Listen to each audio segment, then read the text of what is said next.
Winged Death, written by H.P. Lovecraft and Hazel. Chapter 1.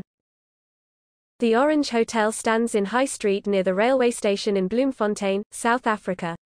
On Sunday, January 24, 1932, 4 men sat shivering from terror in a room on its 3rd floor. One was George C. Titteridge, proprietor of the hotel, another was Police Constable Ian de Witt of the Central Station, a third was Johannes Bogart, the local coroner, the fourth, and apparently the least disorganized of the group, was Dr. Cornelius van Keulen, the coroner's physician. On the floor, uncomfortably evident amidst the stifling summer heat, was the body of a dead man. But this was not what the 4 were afraid of.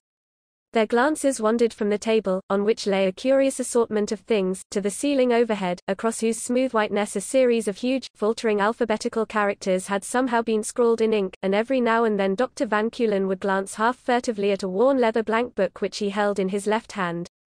The horror of the 4 seemed about equally divided among the blank book, the scrawled words on the ceiling, and a dead fly of peculiar aspect which floated in a bottle of ammonia on the table. Also on the table were an open inkwell, a pen and writing pad, a physician's medical case, a bottle of hydrochloric acid, and a tumbler about a quarter full of black oxide of manganese. The worn leather book was the journal of the dead man on the floor, and had at once made it clear that the name Frederick N. Mason, Mining Properties, Toronto, Canada, signed in the hotel register, was a false one. There were other things, terrible things, which it likewise made clear, and still other things of far greater terror at which it hinted hideously without making them clear or even fully believable. It was the half-belief of the 4 men, fostered by lives spent close to the black, settled secrets of brooding Africa, which made them shiver so violently in spite of the searing January heat. The blank book was not a large one, and the entries were in a fine handwriting, which, however, grew careless and nervous looking toward the last. It consisted of a series of jottings at first rather irregularly spaced, but finally becoming daily. To call it a diary would not be quite correct, for it chronicled only one set of its writer's activities. Dr. van Keulen recognized the name of the dead man the moment he opened the cover, for it was that of an eminent member of his own profession who had been largely connected with African matters. In another moment he was horrified to find this name linked with a dastardly crime, officially unsolved, which had filled the newspapers some 4 months before. And the farther he read, the deeper grew his horror, awe, and sense of loathing and panic. Here, in essence, is the text which the doctor read aloud in that sinister, and increasingly noisome room. While the 3 men around him breathed hard, fidgeted in their chairs, and darted frightened glances at the ceiling, the table, the thing on the floor, and one another. Journal of Thomas S. Lauenwite, M.D. Touching Punishment of Henry Sargent Moore, Ph.D., of Brooklyn, New York, Professor of Invertebrate Biology in Columbia University, New York City, New York. Prepared to be read after my death, for the satisfaction of making public the accomplishment of my revenge, which may otherwise never be imputed to me even if it succeeds. January 5, 1929. I have now fully resolved to kill Dr. Henry Moore, and a recent incident has shown me how I shall do it. From now on, I shall follow a consistent line of action, hence the beginning of this journal. It is hardly necessary to repeat the circumstances which have driven me to this course, for the informed part of the public is familiar with all the salient facts. I was born in Trenton, New Jersey, on April 12, 1885, the son of Dr. Paul Slorenwhite, formerly of Pretoria, Transvaal, South Africa. Studying medicine as part of my family tradition, I was led by my father, who died in 1916, while I was serving in France in a South African regiment, to specialize in African fevers, and after my graduation from Columbia spent much time in researches which took me from Durban, in Natal, up to the equator itself. In Mombasa I worked out my new theory of the transmission and development of remittent fever, aided only slightly by the papers of the late government physician, Sir Norman Sloane, which I found in the house I occupied. When I published my results I became at a single stroke a famous authority. I was told of the probability of an almost supreme position in the South African Health Service, and even a probable knighthood, in the event of my becoming a naturalized citizen, and accordingly I took the necessary steps. Then occurred the incident for which I am about to kill Henry Moore. This man, my classmate and friend of years in America and Africa, chose deliberately to undermine my claim to my own theory, alleging that Sir Norman Sloane had anticipated me in every essential detail, and implying that I had probably found more of his papers than I had stated in my account of the matter. To buttress this absurd accusation, he produced certain personal letters from Sir Norman which indeed showed that the older man had been over my ground, and that he would have published his results very soon but for his sudden death. This much I could only admit with regret. What I could not excuse was the jealous suspicion that I had stolen the theory from Sir Norman's papers.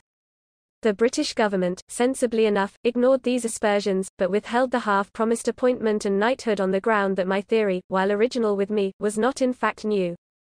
I could soon see that my career in Africa was perceptibly checked, though I had placed all my hopes on such a career, even to the point of resigning American citizenship. A distinct coolness toward me had arisen among the government set in Mombasa, especially among those who had known Sir Norman. It was then that I resolved to be even with Moore sooner or later, though I did not know how. He had been jealous of my early celebrity, and had taken advantage of his old correspondence with Sir Norman to ruin me. This from the friend whom I had myself led to take an interest in Africa, whom I had coached and inspired till he achieved his present moderate fame as an authority on African entomology. Even now, though, I will not deny that his attainments are profound. I made him, and in return he has ruined me. Now, some day, I shall destroy him. When I saw myself losing ground in Mombasa, I applied for my present situation in the interior, at Magonga, only 50 miles from the Uganda line. It is a cotton and ivory trading post, with only 8 white men besides myself. A beastly hole, almost on the equator, and full of every sort of fever known to mankind.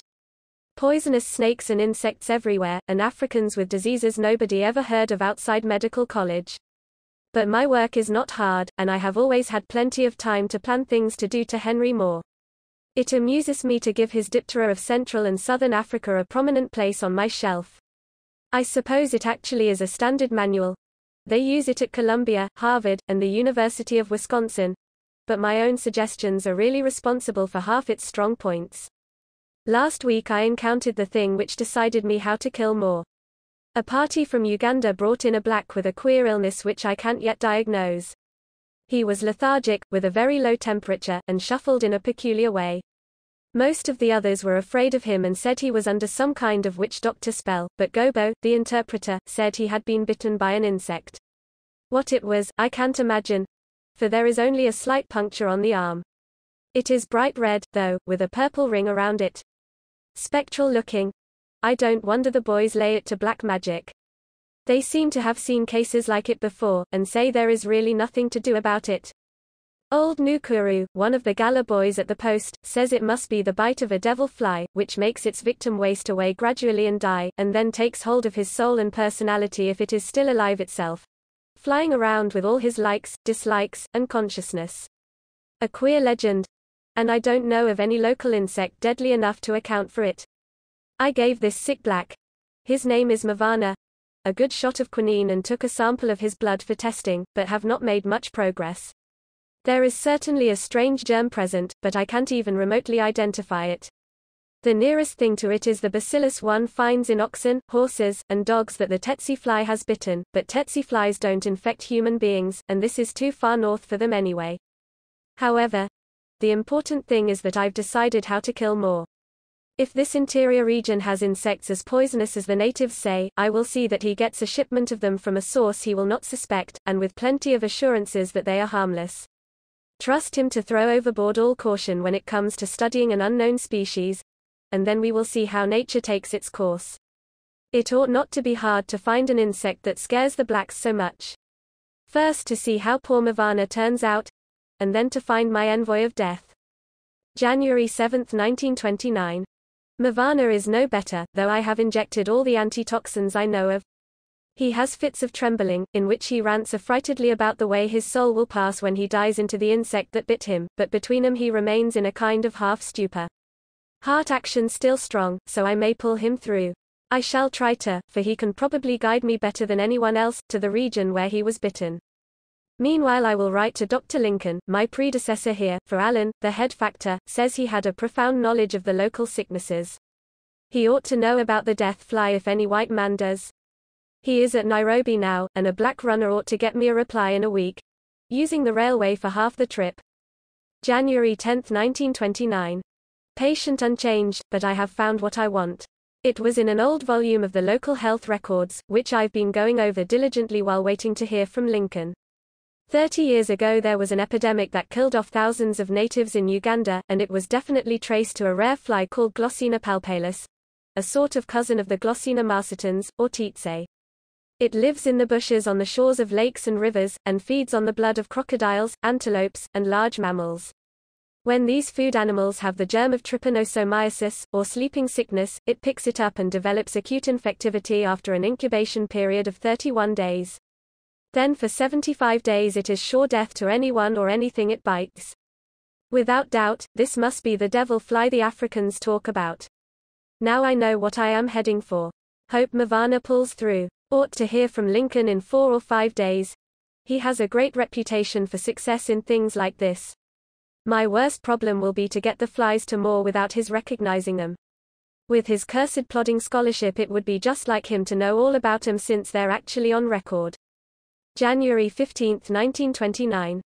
Just heard from Lincoln, who confirms all that the records say about Glossina palpalis. He has a remedy for sleeping sickness which has succeeded in a great number of cases when not given too late. Intramuscular injections of trypanosamide. Since Mavana was bitten about 2 months ago, I don't know how it will work. But Lincoln says that cases have been known to drag on 18 months, so possibly I am not too late. Lincoln sent over some of his stuff, so I've just given Mavana a stiff shot. In a stupor now. They've brought his principal wife from the village, but he doesn't even recognize her. If he recovers, he can certainly show me where the flies are. He is a great crocodile hunter, according to report, and knows all Uganda like a book. I will give him another shot tomorrow. January 16, 1929. Mavana seems a little brighter today, but his heart action is slowing up a bit. I will keep up the injections, but not overdo them. January 17, 1929. Recovery really pronounced today. Mavana opened his eyes and showed signs of actual consciousness, though dazed, after the injection. Hope Moore doesn't know about trypanosamide. There a good chance he will not, since he never leaned much toward medicine. Mavana's tongue seemed paralyzed, but I fancy that will pass off if I can only wake him up. Would NT mind a good sleep myself, but not of this kind. January 25, 1929. Mavana nearly cured. In another week I can let him take me into the jungle. He was frightened when he first came to, about having the fly take his personality after he died, but brightened up finally when I told him he was going to get well. His wife, Ugoe, takes good care of him now, and I can rest a bit. Then for the envoys of death. February 3, 1929. Mavana is well now, and I have talked with him about a hunt for flies. He dreads to go near the place where they got him, but I am playing on his gratitude. Besides, he has an idea that I can ward off disease as well as cure it. His pluck would shame a white man. There is no doubt that he will go. I can get off by telling the head factor the trip is in the interest of local health work. March 12, 1929. In Uganda at last. Have 5 boys besides Mavana, but they're all gallus. The local blacks couldn't be hired to come near the region after the talk of what had happened to Mavana. This jungle is a pestilential place, steaming with miasmal vapors. All the lakes look stagnant. In one spot we came upon a trace of Cyclopean ruins which made even the gallus run past in a wide circle. They say these megaliths are older than man, and that they used to be a haunt or outpost of the fishers from outside, whatever that means, and of the evil gods Sadogwa and Klulu. To this day they are said to have a malign influence, and to be connected somehow with the devil flies. March 15, 1929. Struck Lake Mlolo this morning, where Mavana was bitten. A hellish, green-scummed affair, full of crocodiles. Mavana has fixed up a fly trap of fine wire netting baited with crocodile meat. It has a small entrance, and once the quarry get in, they don't know enough to get out. As stupid as they are deadly, and ravenous for fresh meat or a bowl of blood. Hope we can get a good supply. I've decided that I must experiment with them, finding a way to change their appearance so that Moore will not recognize them. Possibly I can cross them with some other species, producing a strange hybrid whose infection-carrying capacity will be undiminished. We will see. I must wait, but am in no hurry now. When I get ready I will have Mavana get me some infected meat to feed my envoys of death, and then for the post office. Ought to be no trouble getting infection, for this country is a veritable pest hole. March 16, 1929. Good luck. 2 cages full. 5 vigorous specimens with wings glistening like diamonds. Mavana is emptying them into a large can with a tightly meshed top, and I think we caught them in the nick of time. We can get them to Magonga without trouble. Taking plenty of crocodile meat for their food. Undoubtedly all or most of it is infected. April 20, 1929. Back at Magonga, and busy in the laboratory. Have sent to Dr. Yost in Pretoria for some tsetse flies for hybridization experiments. Such a crossing, if it will work at all, ought to produce something pretty hard to recognize yet at the same time just as deadly as the palpalus. If this doesn't work, I shall try certain other Diptera from the interior, and I have sent to Dr. van der Velde at Nyangwe for some of the Congo types. I shan't have to send Mavana for more tainted meat after all, for I find I can keep cultures of the germ Trypanosoma gambians, taken from the meat we got last month, almost indefinitely in tubes. When the time comes, I will taint some fresh meat and feed my winged envoys a good dose. Then bon voyage to them. June 18, 1929. My tsetse flies from Yost came today. Cages for breeding were all ready long ago, and I am now making selections. Intend to use ultraviolet rays to speed up the life cycle. Fortunately, I have the needed apparatus in my regular equipment. Naturally, I tell no one what I am doing. The ignorance of the few men here makes it easy for me to conceal my aims and pretend to be merely studying existing species for medical reasons. June 29, 1929. The crossing is fertile. Good deposits of eggs last Wednesday, and now I have some excellent larvae. If the mature insects look as strange as these do, I need do nothing more. Am preparing separate numbered cages for the different specimens. July 7, 1929. New hybrids are out. Disguise is excellent as to shape, but sheen of wings still suggests palpalus. Thorax has faint suggestions of the stripes of the tsetse. Slight variation in individuals. Am feeding them all on tainted crocodile meat, and after infectivity develops will try them on some of the blacks. Apparently, of course, by accident. There are so many mildly venomous flies around here that it can easily be done without exciting suspicion. I shall loose an insect in my tightly screened dining room when Bata, my houseboy, brings in breakfast, keeping well on guard myself. When it has done its work I will capture or swat it, an easy thing because of its stupidity, or asphyxiate it by filling the room with chlorine gas. If it doesn't work the first time, I will try again until it does. Of course, I will have the trypanosamide handy in case I get bitten myself. But I shall be careful to avoid biting, for no antidote is really certain. August 10, 1929. Infectivity mature, and managed to get Bata stung in fine shape. Caught the fly on him, returning it to its cage. Eased up the pain with iodine, and the poor devil is quite grateful for the service. Shall try a variant specimen on Gamba, the factor's messenger, tomorrow. That will be all the tests I shall dare to make here, but if I need more I shall take some specimens to Ukala and get additional data. August 11, 1929. Failed to get Gamba, but recaptured the fly alive. Bata still seems as well as usual, and has no pain in the back where he was stung. Shall wait before trying to get Gamba again. August 14, 1929. Shipment of insects from Van der Velde at last. Fully 7 distinct species, some more or less poisonous. Am keeping them well fed in case the tsetse crossing doesn't work. Some of these fellows look very unlike the palpalus, but the trouble is that they may not make a fertile cross with it. August 17, 1929. Got Gamba this afternoon, but had to kill the fly on him. It nipped him in the left shoulder.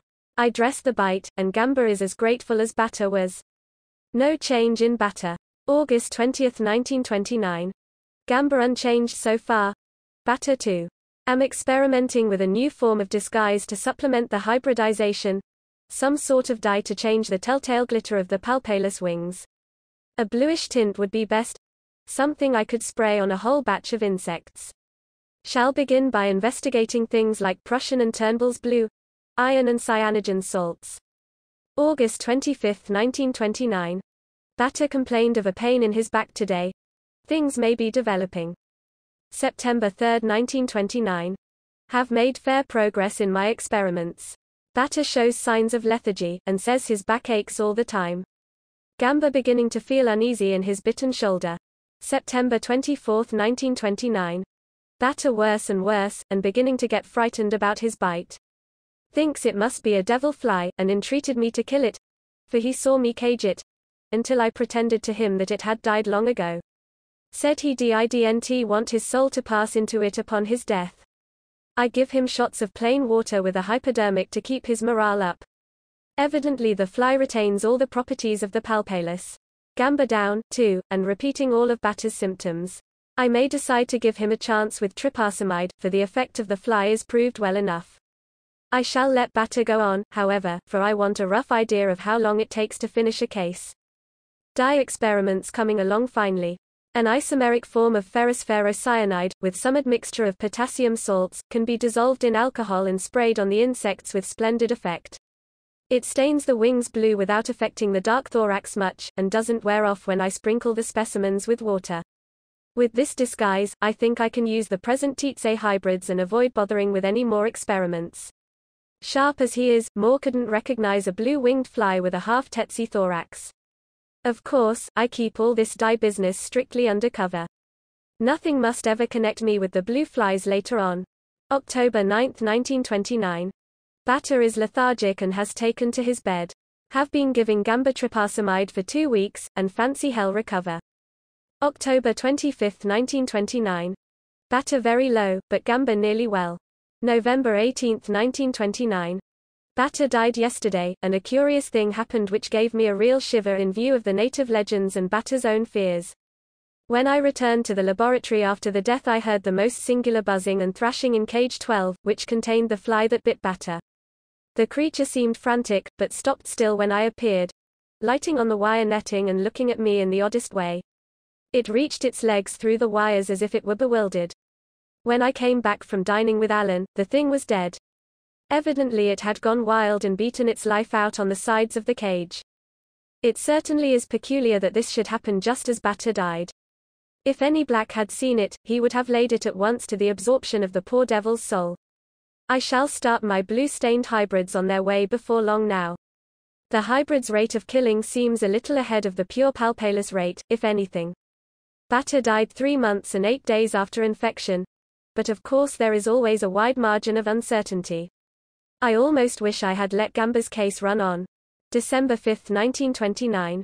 Busy planning how to get my envoys to Moore. I must have them appear to come from some disinterested entomologist who has read his Diptera of Central and Southern Africa and believes he would like to study this new and unidentifiable species. There must also be ample assurances that the blue-winged fly is harmless, as proved by the natives' long experience. Moore will be off his guard, and one of the flies will surely get him sooner or later, though one can't tell just when. I will have to rely on the letters of New York friends.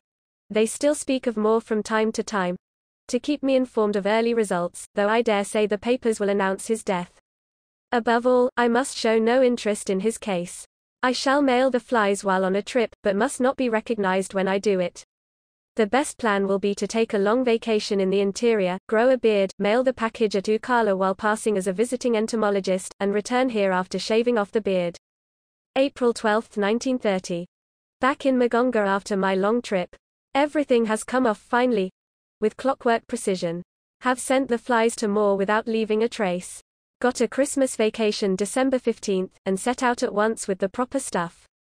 Made a very good mailing container with room to include some germ-tainted crocodile meat as food for the envoys. By the end of February I had beard enough to shape into a close Van Dyke. Showed up at Ukala March 9th and typed a letter to Moore on the Trading Post machine. Signed it Neville Wayland Hall.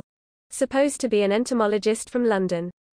Think I took just the right tone, interest of a brother scientist, and all that. Was artistically casual in emphasizing the complete harmlessness of the specimens. Nobody suspected anything. Shaved the beard as soon as I hit the bush, so that there wouldn't be any uneven tanning by the time I got back here. Dispensed with native bearers except for one small stretch of swamp.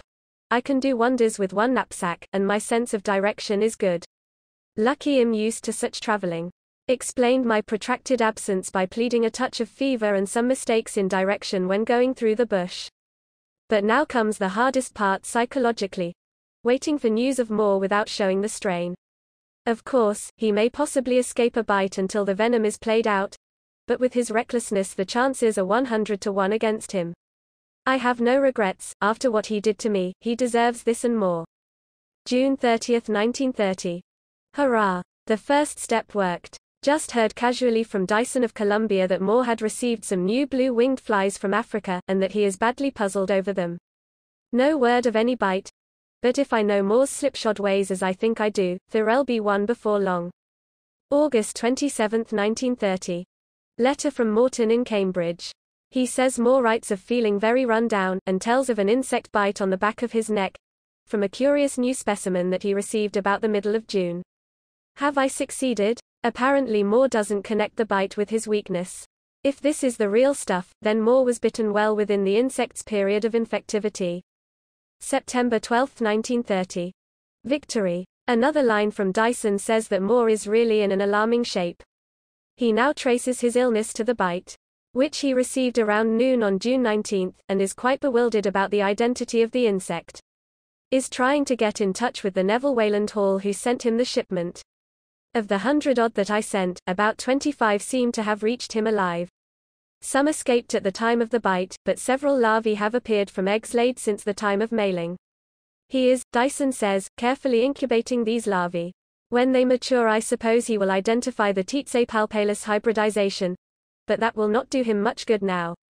He will wonder, though, why the blue wings aren't transmitted by heredity. November 8, 1930. Letters from half a dozen friends tell of Moore's serious illness. Dyson's came today. He says Moore is utterly at sea about the hybrids that came from the larvae and is beginning to think that the parents got their blue wings in some artificial way. Has to stay in bed most of the time now. No mention of using tryptamide. February 13, 1931. Not so good. Moore is sinking, and seems to know no remedy, but I think he suspects me.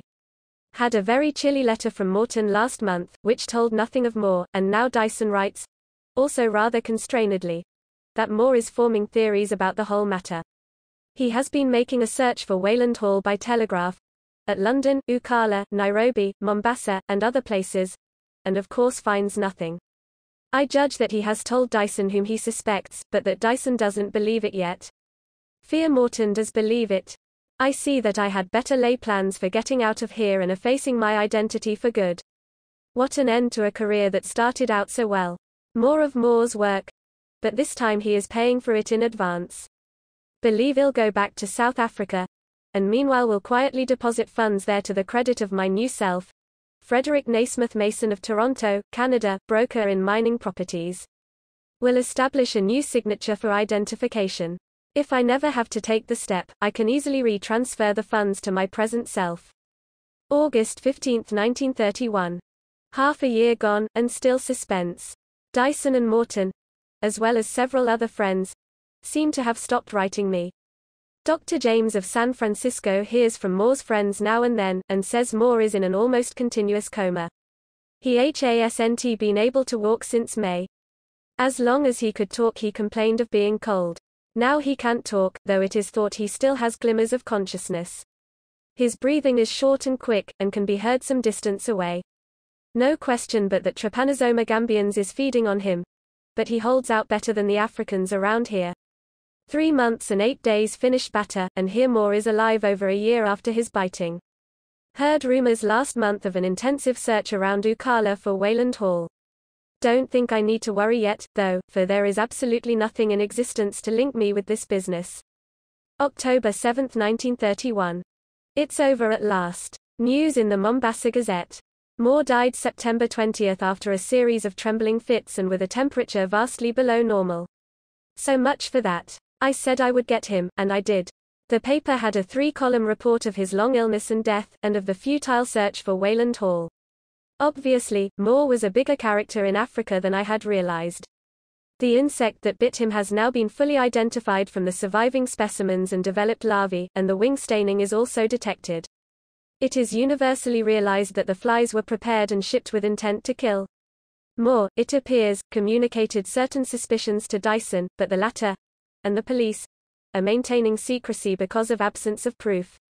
All of Moore's enemies are being looked up, and the Associated Press hints that an investigation, possibly involving an eminent physician now abroad, will follow.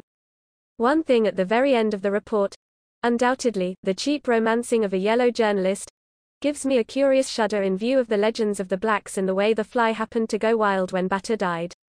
It seems that an odd incident occurred on the night of Moore's death, Dyson having been aroused by the buzzing of a blue-winged fly, which immediately flew out the window, just before the nurse telephoned the death news from Moore's home, miles away in Brooklyn. But what concerns me most is the African end of the matter. People at Ukala remember the bearded stranger who typed the letter and sent the package, and the constabulary are combing the country for any blacks who may have carried him. I didn't use many, but if officers question the Ubandis who took me through Nakini jungle belt, I will have more to explain than I like. It looks as if the time has come for me to vanish, so tomorrow I believe I will resign and prepare to start for parts unknown. November 9, 1931. Hard work getting my resignation acted on, but release came today. I didn't want to aggravate suspicion by decamping outright. Last week I heard from James about Moore's death, but nothing more than is in the papers. Those around him in New York seem rather reticent about details, though they all talk about a searching investigation. No word from any of my friends in the East. Moore must have spread some dangerous suspicions around before he lost consciousness, but there isn't an iota of proof he could have adduced. Still, I am taking no chances. On Thursday I shall start for Mombasa, and, when there, will take a steamer down the coast to Durban. After that, I shall drop from sight. But soon afterward the mining properties broker Frederick Naismith Mason, from Toronto, will turn up in Johannesburg. Let this be the end of my journal. If in the end I am not suspected, it will serve its original purpose after my death and reveal what would otherwise not be known. If, on the other hand, these suspicions do materialize and persist, it will confirm and clarify the vague charges, and fill in many important and puzzling gaps. Of course, if danger comes my way I shall have to destroy it. Well, Moore is dead. As he amply deserves to be. Now Dr. Thomas Sloan-White is dead, too. And when the body formerly belonging to Thomas Sloan-White is dead, the public may have this record. Chapter 2. January 15, 1932. A new year, and a reluctant reopening of this journal. This time I am writing solely to relieve my mind, for it would be absurd to fancy that the case is not definitely closed. I am settled in the Vaal Hotel, Johannesburg, under my new name, and no one has so far challenged my identity. Have had some inconclusive business talks, to keep up my part as a mine broker, and believe I may actually work myself into that business. Later, I shall go to Toronto and plant a few evidences for my fictitious past. But what is bothering me is an insect that invaded my room around noon today. Of course I have had all sorts of nightmares about blue flies of late, but those were only to be expected in view of my prevailing nervous strain. This thing, however, was a waking actuality, and I am utterly at a loss to account for it. It buzzed around my bookshelf for fully a quarter of an hour, and eluded every attempt to catch or kill it. The queerest thing was its color and aspect, for it had blue wings and was in every way a duplicate of my hybrid envoys of death. How it could possibly be one of these, in fact, I certainly don't know. I disposed of all the hybrids, stained and unstained, that I didn't send to Moore, and can't recall any instance of escape. Can this be wholly an hallucination? Or could any of the specimens that escaped in Brooklyn when Moore was bitten have found their way back to Africa? There was that absurd story of the blue fly that waked Dyson when Moore died. But after all, the survival and return of some of the things is not impossible. It is perfectly plausible that the blue should stick to their wings, too, for the pigment I devised was almost as good as tattooing for permanence. By elimination, that would seem to be the only rational explanation for this thing, though it is very curious that the fellow has come as far south as this. Possibly it's some hereditary homing instinct inherent in the Tsetse strain. After all, that side of him belongs to South Africa. I must be on my guard against a bite. Of course the original venom, if this is actually one of the flies that escaped from Moore, was worn out ages ago, but the fellow must have fed as he flew back from America, and he may well have come through Central Africa and picked up a fresh infectivity. Indeed, that's more probable than not, for the palpalus half of his heredity would naturally take him back to Uganda, and all the trypanosomiasis germs. I still have some of the trypanosamide left. I couldn't bear to destroy my medicine case, incriminating though it may be.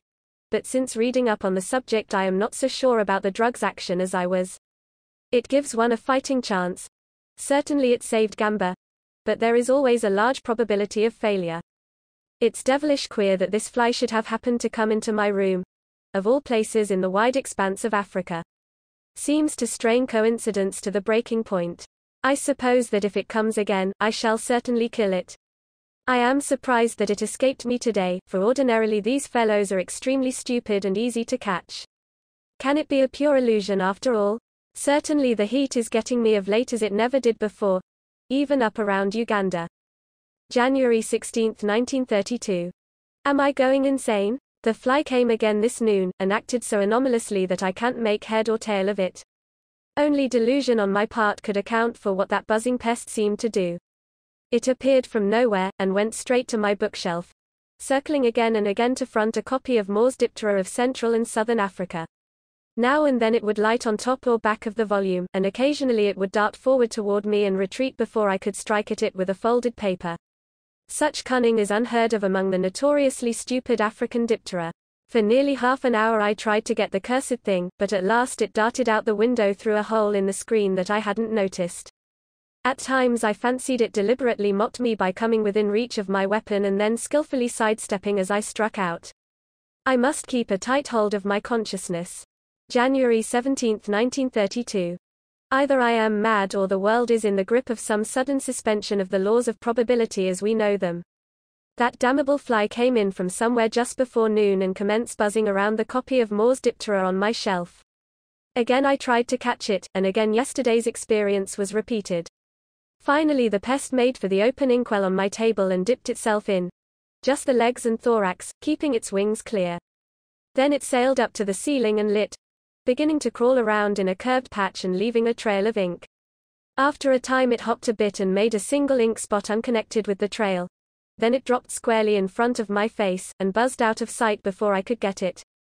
Something about this whole business struck me as monstrously sinister and abnormal, more so than I could explain to myself. When I looked at the ink trail on the ceiling from different angles, it seemed more and more familiar to me, and it dawned on me suddenly that it formed an absolutely perfect question mark. What device could be more malignly appropriate? It is a wonder that I did not faint. So far the hotel attendants have not noticed it. Have not seen the fly this afternoon and evening, but am keeping my inkwell securely closed. I think my extermination of Moore must be preying on me, and giving me morbid hallucinations. Perhaps there is no fly at all. January 18, 1932. Into what strange hell of living nightmare am I plunged? What occurred today is something which could not normally happen, and yet an hotel attendant has seen the marks on the ceiling and concedes their reality. About 11 o'clock this morning, as I was writing on a manuscript, something darted down to the inkwell for a second and flashed aloft again before I could see what it was. Looking up, I saw that hellish fly on the ceiling as it had been before, crawling along and tracing another trail of curves and turns. There was nothing I could do, but I folded a newspaper in readiness to get the creature if it should fly near enough.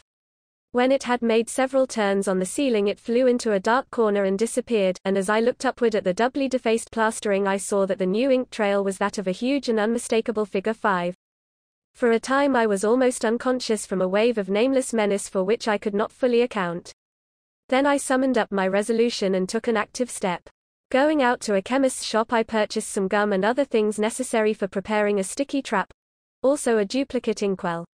Returning to my room, I filled the new inkwell with the sticky mixture and set it where the old one had been, leaving it open.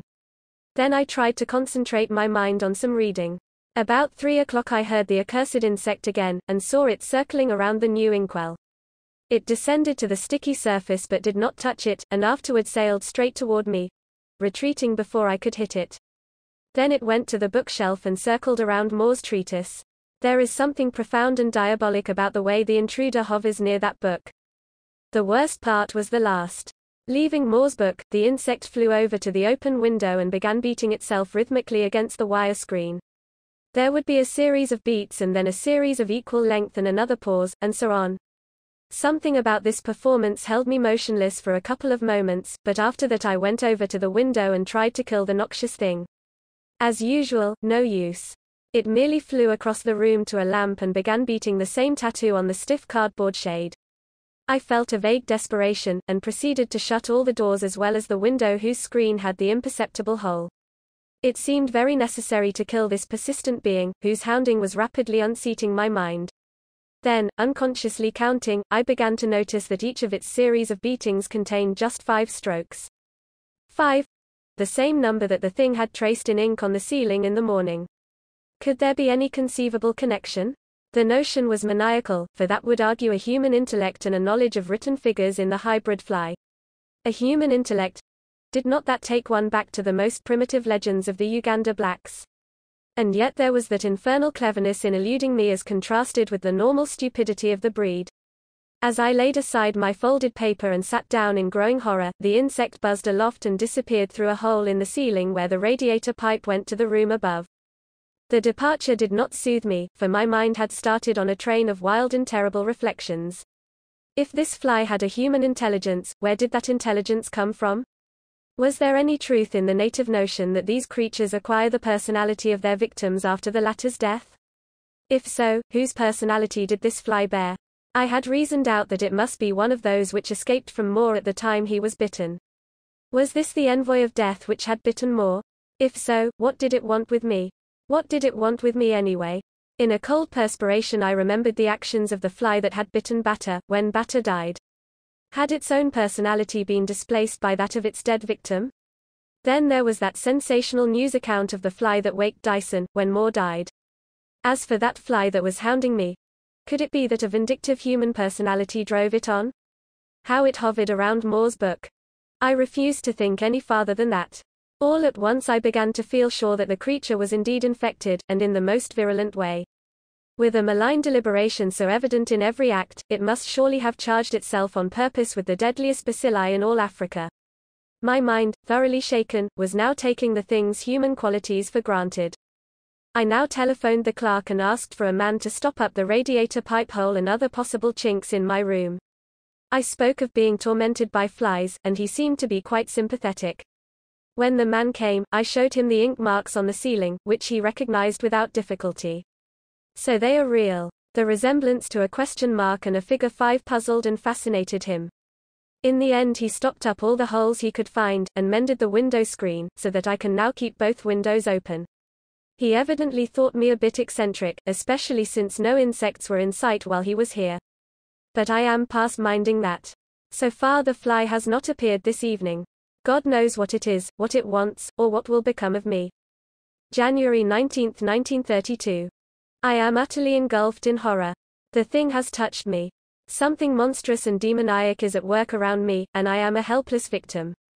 In the morning, when I returned from breakfast, that winged fiend from hell brushed into the room over my head, and began beating itself against the window screen as it did yesterday. This time, though, each series of beats contained only 4 strokes. I rushed to the window and tried to catch it, but it escaped as usual and flew over to Moore's treatise, where it buzzed around mockingly. Its vocal equipment is limited, but I noticed that its spells of buzzing came in groups of 4. By this time I was certainly mad, for I called out to it. Moore, Moore, for God's sake, what do you want? When I did so, the creature suddenly ceased its circling, flew toward me, and made a low, graceful dip in the air, somehow suggestive of a bow. Then it flew back to the book. At least, I seemed to see it do all this, though I am trusting my senses no longer. And then the worst thing happened. I had left my door open, hoping the monster would leave if I could not catch it, but about 11:30 I shut the door, concluding it had gone. Then I settled down to read.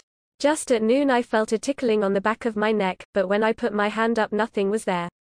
In a moment I felt the tickling again, and before I could move, that nameless spawn of hell sailed into view from behind, did another of those mocking, graceful dips in the air, and flew out through the keyhole, which I had never dreamed was large enough to allow its passage. That the thing had touched me, I could not doubt. It had touched me without injuring me. And then I remembered in a sudden cold fright that Moore had been bitten on the back of the neck at noon. No invasion since then.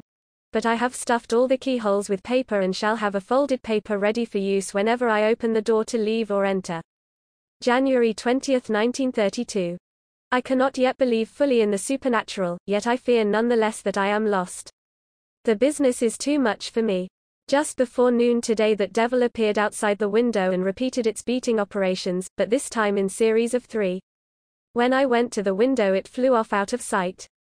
I still have resolution enough to take one more defensive step. Removing both window screens, I coated them with my sticky preparation, the one I used in the inkwell, outside and inside, and set them back in place. If that creature attempts another tattoo, it will be its last. Rest of the day in peace. Can I weather this experience without becoming a maniac? January 21, 1932. On board train for Bloemfontein. I am rooted. The thing is winning. It has a diabolic intelligence against which all my devices are powerless. It appeared outside the window this morning, but did not touch the sticky screen. Instead, it sheared off without lighting and began buzzing around in circles, 2 at a time, followed by a pause in the air. After several of these performances it flew off out of sight over the roofs of the city. My nerves are just about at the breaking point, for these suggestions of numbers are capable of a hideous interpretation. Monday the thing dwelt on the figure 5, Tuesday it was 4, Wednesday it was 3, and now today it is 2. 5, 4, 3, 2. What can this be save some monstrous and unthinkable counting off of days? For what purpose, only the evil powers of the universe can know. I spent all the afternoon packing and arranging about my trunks, and now I have taken the night express for Bloemfontein. Flight may be useless, but what else can one do? January 22, 1932. Settled at the Orange Hotel, Bloemfontein. A comfortable and excellent place. But the horror followed me. I had shut all the doors and windows, stopped all the keyholes, looked for any possible chinks, and pulled down all the shades. But just before noon I heard a dull tap on one of the window screens. I waited. And after a long pause another tap came. A second pause, and still another single tap. Raising the shade, I saw that accursed fly, as I had expected. It described one large, slow circle in the air, and then flew out of sight. I was left as weak as a rag, and had to rest on the couch. 1. This was clearly the burden of the monster's present message. 1 tap, 1 circle. Did this mean one more day for me before some unthinkable doom? Ought I to flee again, or entrench myself here by sealing up the room? After an hour's rest I felt able to act, and ordered a large reserve supply of canned and packaged food, also linen and towels, sent in.